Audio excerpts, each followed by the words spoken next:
Mutual fund में NAV का ज़्यादा या कम होना इसका कोई मायने नहीं है। एनएवी आपके लिए म्यूचुअल फंड का दाम है जी। आपने कितने पे खरीदा था, आपका कॉस्ट क्या है और आज के दिन इसका वैल्यू क्या है।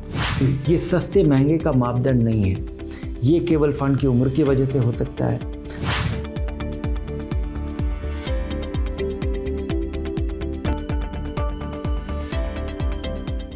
नमस्कार और स्वागत है आपका निवेश का बड़ा सवाल में, जिसके नॉलेज पार्टनर हैं मेरे एसेट म्यूचुअल फंड। और इस सीरीज में आपकी बचत और निवेश से जुड़े हर सवाल का जवाब देने के लिए हमारे साथ मौजूद हैं वैल्यू रिसर्च के सीईओ धीरेन्द्र कुमार। स्वागत है आपका धीरेन्द्र। धन्यवाद आपका। और आज का बड़ा सवाल ये है कि म्यूचुअल फंड में एनएवी क्या होता है। क्या एनएवी को देख के आप भी कंफ्यूज होते हैं और ये सोचते हैं कि ये एनएवी क्या आपके निवेश पे कोई असर डालता है? तो आज की चर्चा इसी पर। सर, सबसे पहले तो हम लोग यही जानना चाहेंगे कि म्यूचुअल फंड में एनएवी होता क्या है? म्यूचुअल फंड के एनएवी का कैलकुलेशन एक मैं एग्जांपल से समझाता हूँ। अगर एक फ़ंड की शुरुआत होती है और शुरुआत में इस फंड का एनएवी या 10 रुपये पे लोगों को अलॉट होता है जी। अगर 1 लाख रुपया अलग अलग निवेशक उसमें लगाता है तो ये म्यूचुअल फंड 10,000 यूनिट लोगों को दे रहा है ठीक। और 10,000 यूनिट 10 रुपये का 1 लाख रुपये का की शुरुआत हुई फेस वैल्यू से, और उस 1 लाख रुपए को कहीं लगाया गया।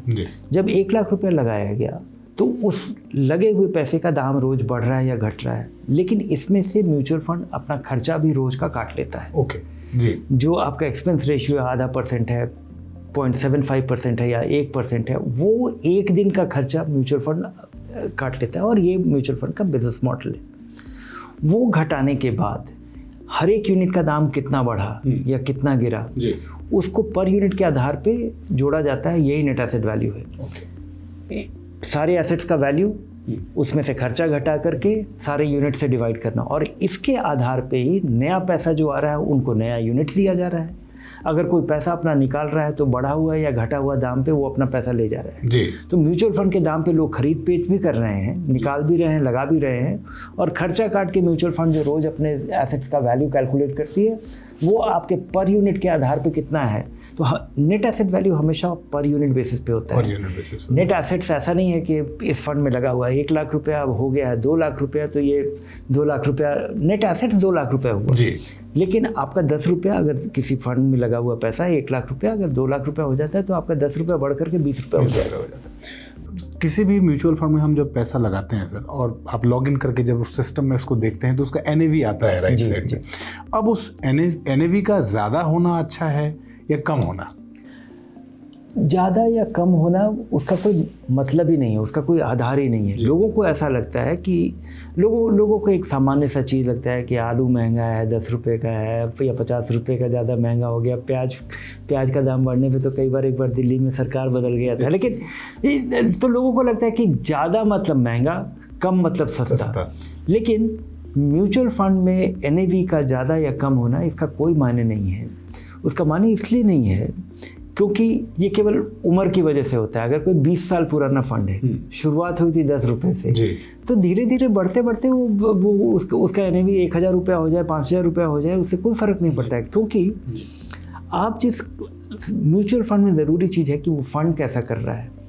वो बाज़ार जब बढ़ता है तो कितना बढ़ता है, बाज़ार जब गिरता है तो वो कितना गिरता है। और आपका लगाया हुआ, मान लीजिए आपके पास 5,000 रुपया लगाने के लिए, और किसी फंड का एनएवी 5,000 रुपया ही है, आपको 1 यूनिट मिलता है। और कोई दूसरा फंड है जिसका एनएवी 10 रुपया है। अब ये 10 रुपये वाला एनएवी जिस फंड का है वो फंड बहुत अच्छा करता है और 1 साल में दुगना हो जाता है, तो आपका 10 रुपया 20 रुपया हो जाएगा।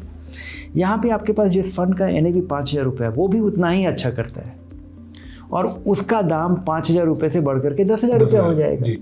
तो आपके 1 यूनिट का दाम जो है, आपका जो लगा हुआ 5,000 रुपया यहाँ पे था या यहाँ पे था, 10 रुपये वाले में हो या 5,000 रुपये वाले में हो, दोनों फंड अगर बराबर अच्छा करेगा तो आपका पैसा उतना ही बढ़ेगा। ये 10 रुपया हो या 5,000 रुपया हो, इस पर वो आधारित नहीं है। पर लोगों को ऐसा भ्रम है कि जो 10 रुपया है वो रफ्तार से बढ़ेगा, 5,000 रुपये वाला नहीं बढ़ेगा। क्योंकि लेकिन जो 5,000 रुपये जिसका एनएवी है वो भी आज के बाजार में ही लगाया हुआ है। आज भी उसका दाम आज के बाजार में जो भी उसका एसेट्स है, जो भी उसके पास शेयर्स है, जो भी उसके पास बॉन्ड्स हैं, उनका आज जो दाम है उसके आधार पे उसका एनएवी है। और यहाँ से वो कैसा करता है, इस पे वो पूरी तरह आधारित है। निवेशक अपने फंड में सर एनएवी का जो इस्तेमाल है वो कैसे कर सकता है? म्यूचुअल फंड के एनएवी का कोई इस्तेमाल नहीं है। ये म्यूचुअल फंड के एनएवी आपके लिए म्यूचुअल फंड का दाम है जी। आपने कितने पे खरीदा था, आपका कॉस्ट क्या है और आज के दिन इसका वैल्यू क्या है, और जब आपको पैसे की ज़रूरत होगी उस समय इसका वैल्यू क्या है, ये आपके लिए मटेरियल चीज़ है।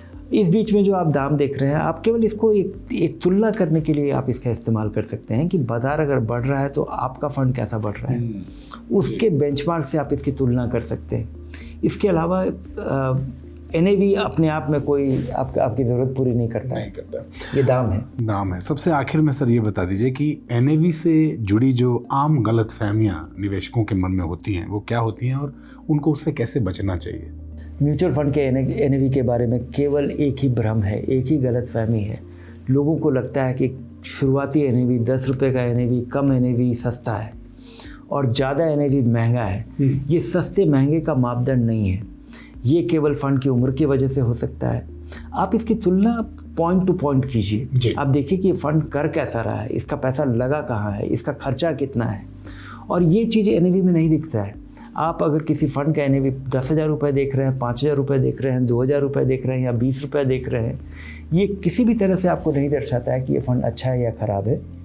फ़ंड को आके किसी और तरीके से और फंड के एनएवी को देख करके आप कोई भी निर्णय नहीं ले सकते और वो किसी चीज़ के आपके किसी निर्णय का आधार ही नहीं हो सकता। जी, धन्यवाद सर इस पूरी जानकारी के लिए आपका बहुत बहुत धन्यवाद।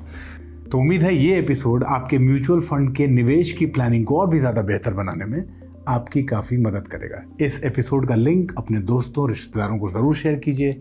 कोई सवाल अपने निवेश की प्लानिंग से जुड़ा हुआ हो मन में तो उसको लिख के ज़रूर भेजिए, और वैल्यू रिसर्च हिंदी को आज ही सब्सक्राइब कर लीजिए या मेरे एसेट म्यूचुअल फंड के नॉलेज सेंटर को विजिट कीजिए। इस एपिसोड में इतना ही। नमस्कार। म्यूचुअल फंड निवेश बाजार जोखिमों के अधीन है। योजना से जुड़े सभी दस्तावेजों को ध्यान से पढ़ें।